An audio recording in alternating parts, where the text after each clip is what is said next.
Hello YouTube, just shooting a quick feeding video. I'm going to be feeding a number of snakes in my collection. Definitely not all of them, but there are a number that are going to be eating today. You'll see here an African soft fur rat, a large hooded rat, and a rat pup. So I'm going to be feeding a number of snakes, and I'm going to start with the large hooded rat, and that will be fed to my red-tailed boa constrictor. It's kind of hard to see her through the glass, but there she is waiting for the food.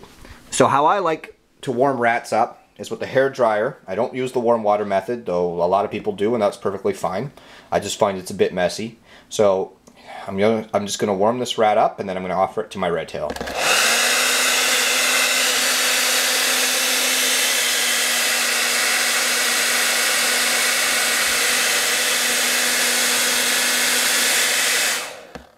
And all this does is it creates a heat signature, so it's just a little bit easier for the animal to smell and sense the rat. And I'm just going to be very careful as I offer it. There she is, waiting for the rat. So I'm going to pull the rat out, and there you go. So as you can see, she's got the animal. And she's dragged it back into her closure. Sometimes she comes out, which is okay. I'll just put her back in. And there she is. So, that's my red-tailed boa fed. Okay, so I've heated up another large hooded rat. And this will be going to my dwarf Sonoran het leopard female boa constrictor. She's currently paired with a male at the moment. However, they're not locked up, so I just briefly separated them. And I separate them every 2 to 3 weeks. To offer them food. So I'm going to show you. There she is. I'm just going to move her back in there because she's always over eager. And I'm going to pull the rat out. And there you go. Let's move the animal in there. And it's just that easy. So again, I heated up the rat and offered it. And she saw it and hit it right away. Okay, so I'm going to be offering this African soft fur to my 2011 male Enchi.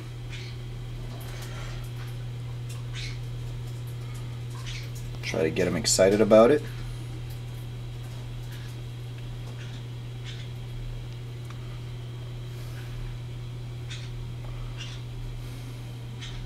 And there he goes.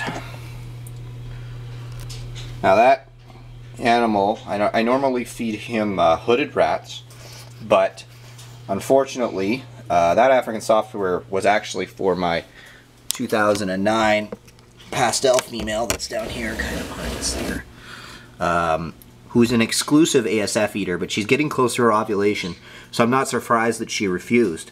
And luckily for me,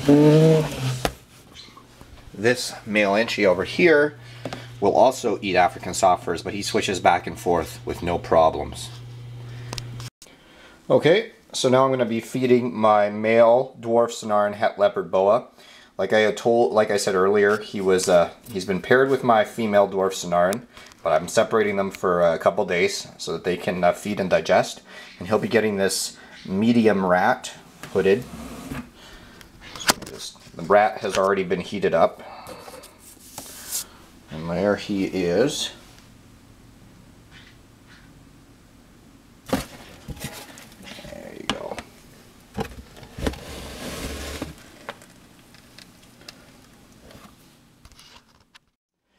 And finally, I've got another hooded rat, and this is going to be fed again to my red-tailed female.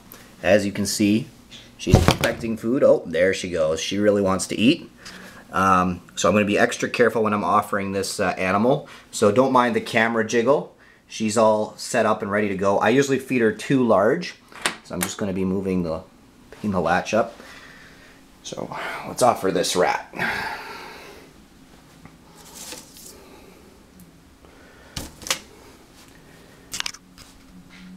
Okay.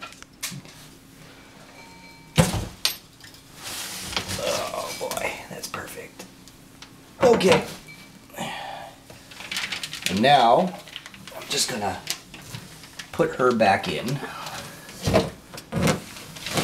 the cage. Thank you. Still going. So what you guys just saw there was some crappy filmography, unfortunately. It was just a little bit hard to juggle the camera, the rat, and the boa constrictor at the same time. So as you can see, she's wrapped it in there. Sometimes she does end up coming out because she's a pretty voracious eater, but it's usually pretty easy to just put her back in her enclosure. But yeah, just a good example of a very hungry red-tailed boa. So thanks for watching, YouTube.